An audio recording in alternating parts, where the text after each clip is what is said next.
കേന്ദ്ര സർക്കാർ മനുഷ്യജീവന് വില കൽപ്പിക്കണമെന്ന കോന്നി കല്ലേലി നിവാസികൾ ജീവന ഭീഷണിയാകുന്ന വന്യമൃഗങ്ങളെ പോലും കൊല്ലാൻ സംസ്ഥാനത്തിന് പരിമിതമായ അധികാരമായുള്ള എന്ന കേന്ദ്ര സർക്കാരിന്റെ നിലപാടിനെതിരെയാണ് കല്ലേലിയിലെ ജനങ്ങളുടെ പ്രതികരണം.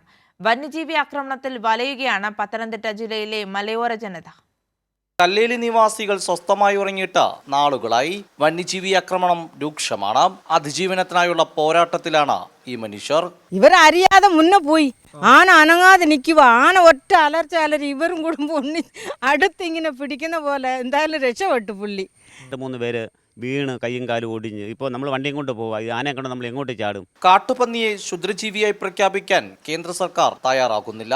ജീവന് ഭീഷണിയാകുന്ന വന്യമൃഗങ്ങളെ കൊല്ലാനും പരിമിതമായ അധികാരമേ കേന്ദ്ര സർക്കാർ സംസ്ഥാനത്തിന് നൽകുന്നുള്ളൂ.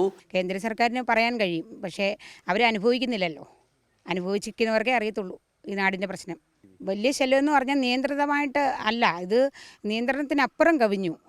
ഇതുങ്ങളുടെ എണ്ണത്തിന് വർധനവ് ഒരുപാടായി. അത് കാടിലും കവിഞ്ഞ് വന്യജീവികൾ ആയിട്ടുണ്ട്. മൃഗങ്ങളെ ഇല്ലാതാക്കി ഞങ്ങൾക്ക് തരണം. അതിന് അത് അവർ ചെയ്തേ പറ്റൂ. ഞങ്ങൾക്കിവിടെ ജീവിക്കണം. അത്രേ ഉള്ളൂ ഞങ്ങൾക്ക് പറയാം. കേന്ദ്ര സർക്കാരിനൊരു പോംവഴി കണ്ടെത്തി തരണം.